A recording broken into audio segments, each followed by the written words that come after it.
Boa noite e bem-vindo ao On The Record, o programa de entrevistas aprofundadas da i24 News English.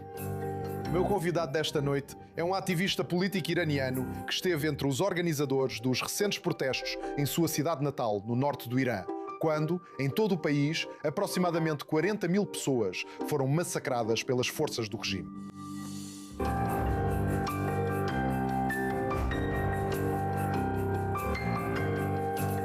Armado apenas com seu celular com câmara e protegido por moletom preto com capuz e óculos escuros, que usava tanto para esconder a identidade quanto devido a uma condição rara nos olhos, o autoproclamado lutador pela liberdade Rayan Amiri estava nas ruas documentando o assassinato de manifestantes iranianos, com seus vídeos recebendo milhões de visualizações na mídia ocidental, em veículos de notícias e nas redes sociais. Agora ele está foragido, forçado a fugir do Irã e deixar seus amigos e familiares para trás, enquanto a Guarda Revolucionária Islâmica o persegue.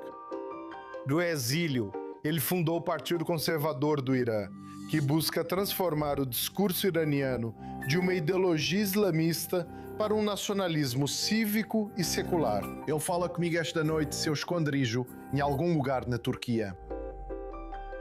Rayan, muito obrigado por se juntar a mim esta noite e por dedicar seu tempo para conversar conosco. Muito obrigado, Ariel. Antes de tudo, quero agradecer a toda a nação e ao Estado de Israel pelo enorme apoio que eles têm demonstrado até agora ao povo iraniano. Eu os vejo como os verdadeiros amigos do Irã e do povo iraniano. E vejo Israel como um aliado natural do verdadeiro Irã, representado pela liderança de Sua Majestade Reza Shah Balami II. Muito obrigado. Bem, obrigado por isso. Posso também dizer que aqui em Israel buscamos desesperadamente a liberdade do povo iraniano e vamos chegar a essas questões. Mas quero começar com a sua história. Você fugiu do Irã em fevereiro, depois que as forças do regime começaram a prender alguns dos seus amigos que também organizavam protestos contra o regime. Agora, sem entrar em muitos detalhes, porque também quero proteger sua segurança e localização, como você conseguiu fugir do Irã e onde você está agora? Olha, eu estou na Turquia porque você não tem muita escolha quando foge do Irã. Você não tem muita escolha porque esse passaporte, o passaporte da República Islâmica, não te leva para lugares bonitos. Ele te leva para lugares onde você é obrigado a ir. Você é forçado. Você não tem muitas escolhas. Meus amigos israelenses perguntaram, por que escolhi a Turquia? Porque eu tive que ir para lá. Essa é a primeira resposta para a sua pergunta. E eu fugi do Irã porque o regime me identificou. De acordo com as pessoas da cidade, eles estavam me procurando por alguém com a minha descrição. Como você disse, uma pessoa que se protegia com capuz, óculos, máscara preta, com tudo. A pessoa que estava liderando tudo, que estava dando os sinais para as pessoas, o canto que as pessoas entoavam, elas repetiam depois de mim. Então eles têm procurado por isso. Eles ficaram curiosos. Quem era esse cara com a máscara preta? Então, com eles te procurando, como você conseguiu sair do país? Olha, eu fui primeiro. Eu não queria sair do país primeiro. Eu não tinha certeza de nada. Minha reação instintiva à situação foi ir imediatamente me esconder dentro do Irã. Eu fui para uma casa rural, uma casa distante nas montanhas, que ficava no nosso próprio condado. E então me escondi lá por semanas, por quase três semanas. E quando eu tive certeza de que o regime me identificou 100% através dos meus amigos, da família e do próprio regime, agentes estavam na porta, apenas vigiando a porta da nossa casa. Sabe, 24 horas por dia, 7 dias por semana, uma van branca estava lá, esperando por tudo. Então, os membros da família e as pessoas me deram a dica de que eles te identificaram. Eles estão só esperando para te prender. Então é melhor você sair do país, sabe? Então, na madrugada de 1º de fevereiro, eu não tinha outra escolha. Eu não sabia se o regime tinha imposto uma restrição de viagem contra mim. Mas se o regime soubesse que eu era Cheyenne X, não há dúvida de que eles imporiam uma restrição de viagem contra mim. Mas eu não tinha certeza, era meio a meio, porque eu fui identificado apenas como líder organizador em uma cidade pequena. O regime geralmente não proíbe certas pessoas de viajar. Se soubessem que eu era Cheyenne X, teriam feito isso. Cheyenne X. Esse era o seu tipo de pseudónimo nas redes sociais. Mas, tecnicamente, como você fugiu? Você fugiu de carro? Você saiu de avião? Eu voei, na verdade eu fui de avião e estava morrendo de medo. Eu não tinha certeza de nada. Eu não tinha escolha. Foi uma resposta instintiva. Foi muito imaturo. Eu sei que muita gente pergunta, por que você fez isso? E se eles simplesmente te prenderem no aeroporto? Mas eu estava, sabe? Então, eu simplesmente ao amanhecer, sem comprar passagem, sem dar nenhuma pista, nada, eu simplesmente fui ao aeroporto em Teherã e comprei uma passagem o mais rápido possível. O mais rápido que eu pude. Eu comprei uma passagem e, na verdade, fui embora. Olha, quero que você nos leve de volta aos protestos de dezembro e janeiro. Onde você estava e qual foi o seu envolvimento nos protestos? Eu estava em Sari, porque Sari é a capital da província de Mazandaran. Olha, esse foi o único levante em que eu estava, principalmente na província de Mazandaran. Nos anteriores eu estava em Teherã, sabe? Então, porque estávamos esperando o chamado para protestar feito pelo Shah do Irã e queríamos garantir que todas as províncias estivessem envolvidas. Isso é algo diferente. Por isso eu queria garantir que na minha província natal e no meu condado natal, que são historicamente muito importantes, Sabah, que é historicamente importante, estivesse cheia de milhares de pessoas. Então, como organizador e também como jornalista cidadão, eu queria garantir que os protestos fossem predominantes em Sari, em Shahid, que o regime chama de cidade Omshah. Eles mudaram o nome após 1979, mas ainda é chamado de Shai. Na minha cidade natal, Sabatko, importante por ser o berço da dinastia Pahlavi. Então, eu estava em Sari organizando o pessoal e fiquei surpreso e chocado com a quantidade de pessoas, o número de pessoas que foram às ruas. Milhares de pessoas entoando Javid Shah, cantando que esta é a última batalha e Pahlavi vai voltar. Olha, tirar vídeos e filmar é proibido. Faz parte dos procedimentos que os combatentes da liberdade passam uns para os outros, dizendo que se você filmar, se alguém filmar, isso significa que é um agente do regime porque quer identificar.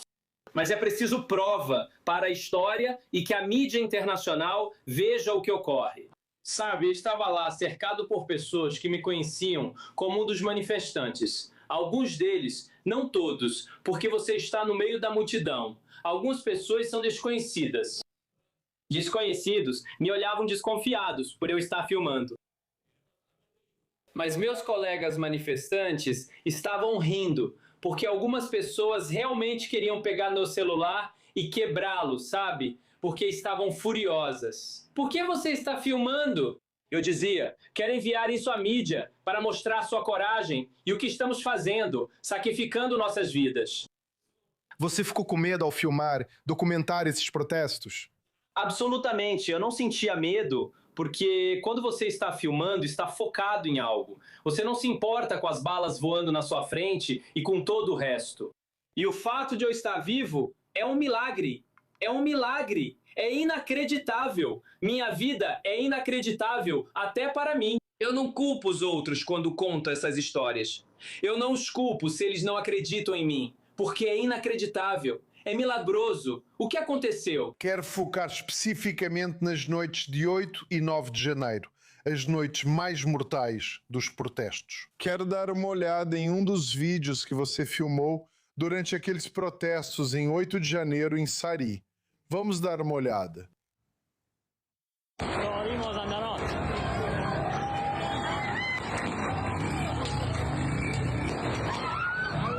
Eu não conheço Harun Zadeh.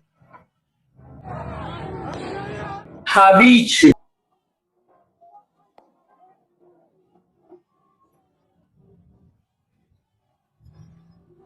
Harunzade Javichu. Ryan, cenas realmente assustadoras de manifestantes gritando Havi Shah, vida longa ao Shah, enquanto são alvejados pelas forças do regime. Cenas realmente caóticas. Mas você estava lá, então nos leve de volta àqueles momentos. O que passava pela sua cabeça enquanto você filmava isso? Enquanto via pessoas ao seu redor sendo atingidas? Algum dos seus amigos foi morto nesses protestos?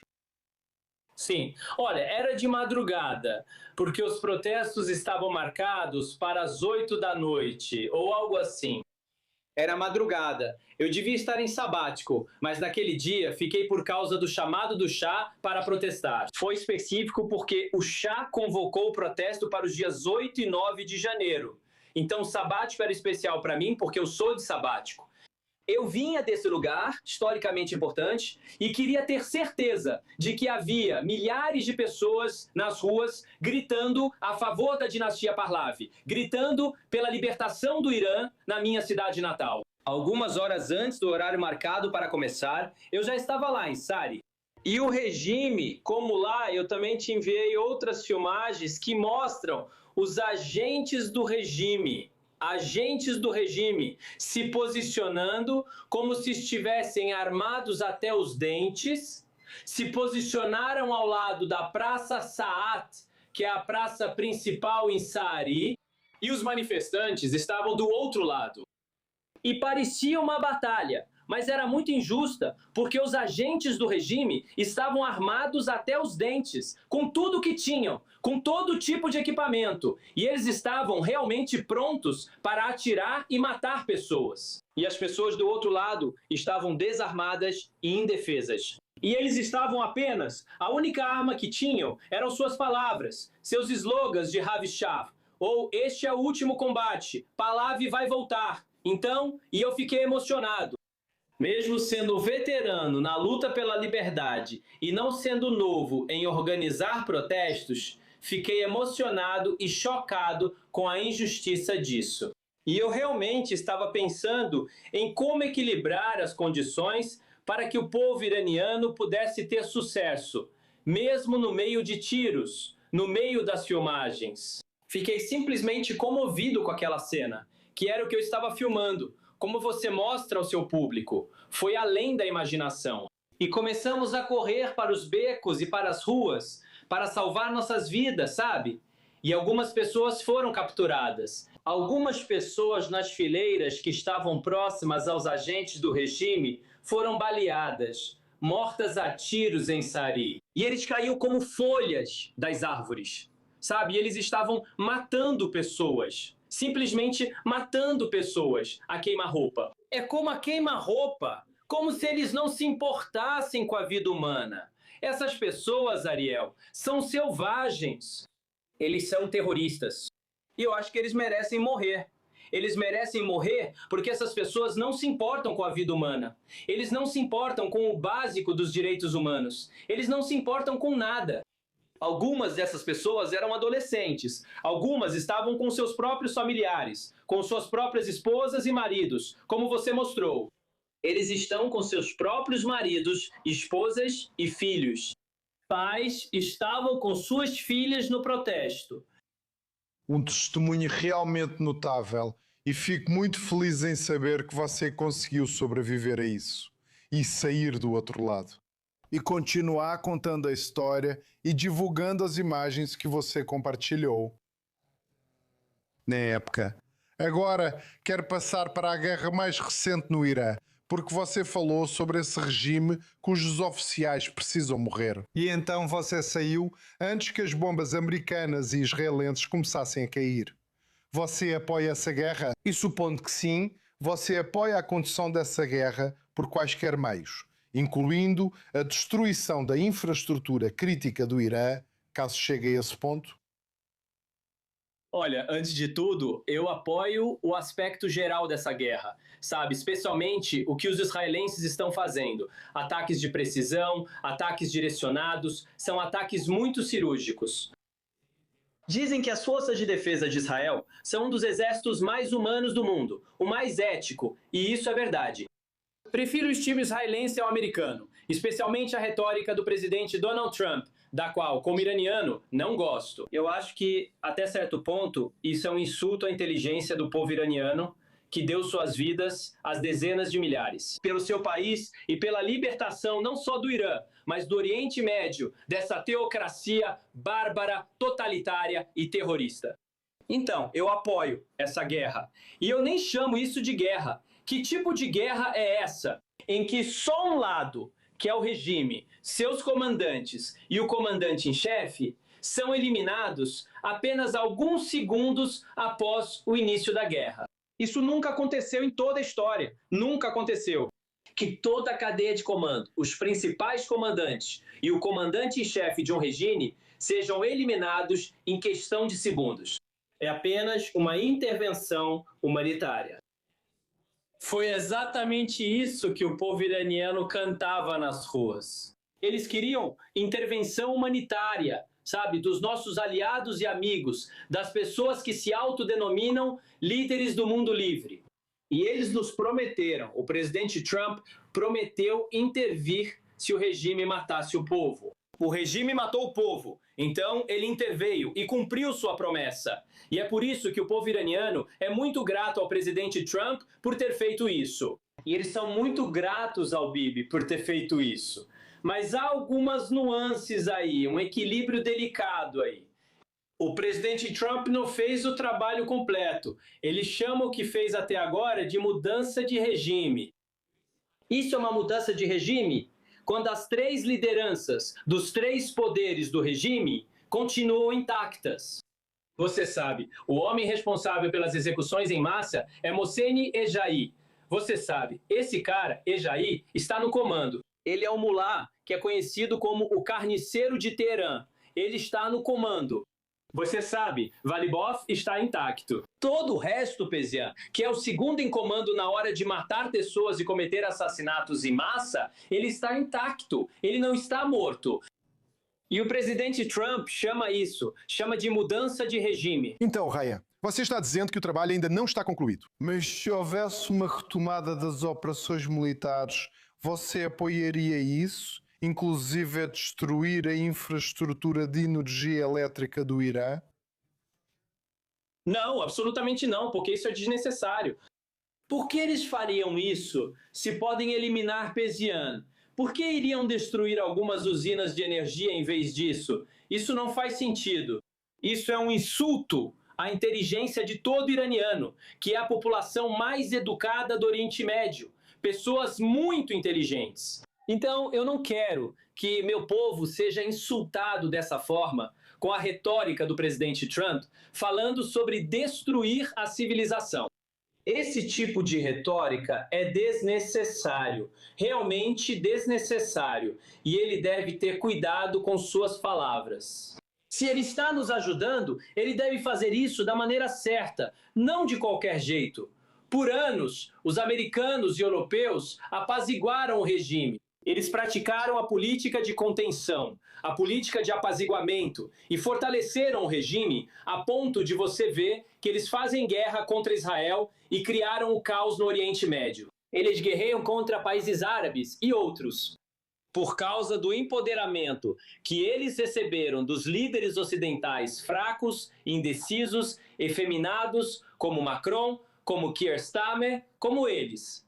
Mas Trump foi uma anomalia. Ele prometeu intervir e interveio, mas não terminou o trabalho. Ele é capaz de fazer isso, mas se recusa a fazer. Eu não tenho certeza, não estou na cabeça dele. Mas eu espero que ele vá fazer isso. Ele vai acabar com Pezian, ele vai acabar com Galil, ele vai acabar com Agi. Ele vai simplesmente eliminar toda a cadeia de comando do regime islamista, equilibrar as condições para que o povo iraniano possa assumir o controle. Então isso realmente me leva à minha próxima pergunta, que eu acho que é a maior dúvida que as pessoas que estão acompanhando a situação no Irã também estão-se fazendo. Quando a guerra acabar, seja por meio de um acordo agora ou depois de mais uma rodada de operações militares, o que faz você acreditar nisso? Que será o suficiente? Que os iranianos vão sair às ruas nesse momento? de uma forma que possa derrubar o regime, mesmo sabendo da brutalidade mortal que eles provavelmente enfrentarão? Olha, porque existe um padrão do lado do povo e existe um padrão do lado do regime. A brutalidade é esse padrão. Assassinato em massa, genocida, assassinato em massa. Eu chamo de genocida porque eles miram em uma certa categoria política. Sabe, as pessoas eram seculares, pró-Shah, nacionalistas cívicos. Então eles são alvo. É um genocídio acontecendo no Irã. Um genocídio em andamento. Então existe um padrão quando se trata do regime. Além disso, há um padrão quando se trata do povo, da resistência do povo. Cada levante foi maior do que o anterior. Então isso mostra que, apesar de toda a brutalidade e repressão que sofreram nos levantes anteriores, o povo não desistiu. Eles nunca desistem.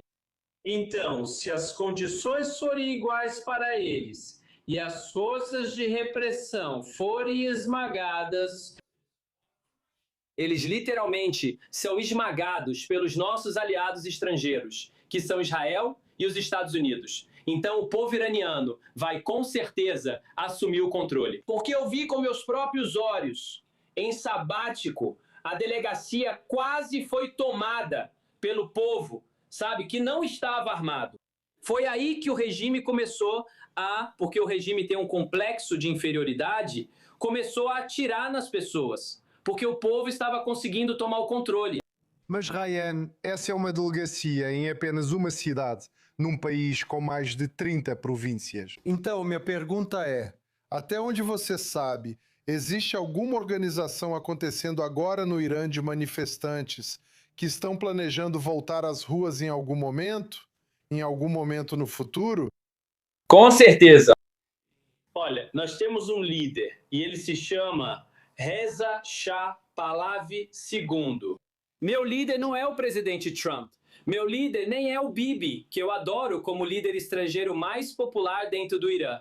Bibi é o mais popular agora, não Trump, mas Bibi. Meu líder, minha lealdade vai para Reza Shah Pahlavi II. Ele não é só meu líder, ele é o líder da maioria, da super maioria. A grande maioria do povo iraniano que foi às ruas aos milhões e deu suas vidas às dezenas de milhares. Nos dias 8 e 9 de janeiro, quem foi que convocou o protesto? Pela Bibi? Pelo Trump? Não, pelo Reza Shah Pahlavi II. Então, esse homem é quem fala aqui. Ele é o organizador, o verdadeiro organizador. Ele é o verdadeiro mobilizador. Ele criou plataformas para defecção. Ele criou plataformas para mobilizar pessoas. Isso é muito novo. Apenas alguns meses depois, ele lançou uma plataforma chamada Guarda Imortal do Irã. Se você estudar o que é a Guarda Imortal do Irã, historicamente, você vai entender o que é. É uma forma descentralizada de mobilização. Descentralizada por questões de segurança. Mas o que está acontecendo no momento, na prática, em termos de preparativos para voltar às ruas? O povo iraniano aguarda o próximo chamado para protesto do Shah do Irã e está se preparando. Esse é o plano. Estão se preparando para o próximo levante, que será o protesto convocado pelo Shah do Irã. Mas desta vez será muito diferente, porque o povo iraniano sabe que da última vez eles vieram em milhões, desarmados, mas não aconteceu. Mas desta vez será diferente. Eu não vou te dar detalhes, sabe, coisas sobre o que exatamente estamos fazendo, porque isso iria contra o propósito do que estamos fazendo. Então, mas há uma mobilização dentro da estrutura lançada pelo Shah, e isso se chama Guarda Imortal do Irã. E a Guarda Imortal do Irã vai esmagar a Guarda Revolucionária Islâmica e vai substituir a Guarda Revolucionária Islâmica em breve, talvez dentro de um mês. Eu não tenho certeza. Eu não estou te dando o tempo exato, mas nós seremos vitoriosos. Qualquer um que apostou contra o Shah na terra dos Shahs, o Shah nunca morrerá. Então, se você apostar contra o Shah do Irã, você vai perder, porque o Irã não é a terra dos mulás, é a terra do Shah. Na história do Irã, sempre o Shah do Irã retorna e liberta seu país. Se você lê Shah e Omé, por exemplo, está na nossa literatura, na nossa história, em tudo. Esse é o ciclo histórico do Irã, a história do Irã. É a verdade histórica da história do Irã. Muito obrigado. Olha, Raya, eu definitivamente não apostaria contra a determinação do povo iraniano. E se você é apenas um exemplo da liderança do movimento de protesto e daqueles que estão indo às ruas, eu não apostaria contra vocês. Mas infelizmente vamos ter que encerrar por aqui. Quero agradecer novamente a você, Raya Amiri, pelo seu tempo e pelo seu importante testemunho aqui, realmente compartilhando conosco o que você presenciou e viveu. Você e outros milhões de iranianos que estavam lá durante aqueles protestos mortais. Então, obrigado e fique seguro em seu esconderijo na Turquia. Obrigado. Você pode encontrar o episódio de hoje e todos os episódios anteriores no YouTube e no Spotify. Obrigado por acompanhar.